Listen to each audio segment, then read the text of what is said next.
Okay, I'm gonna pick up the tank and roll it over. That way you can see the fuel hose in the bottom right here. It runs up and makes a connection to the tank.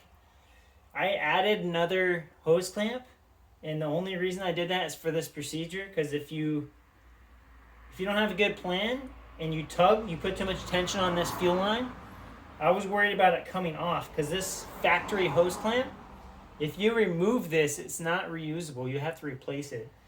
And it is not a tight clamp. It just retains the hose on the nipple, and it's got a raised lip on the nipple. That's what makes the seal. So this hose clamp only keeps the hose on. So do not pull and create tension on this hose. So what I'm going to do, feel my wood, see if that works out for me. Seems to be working out pretty good so far.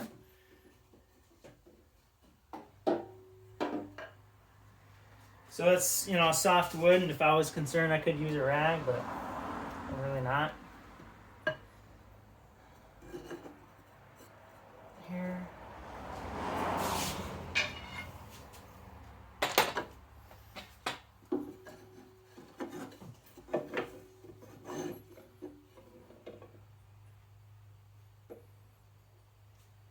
It's already stable like that. And I'm actually gonna put my rag under it. That's just one piece of wood.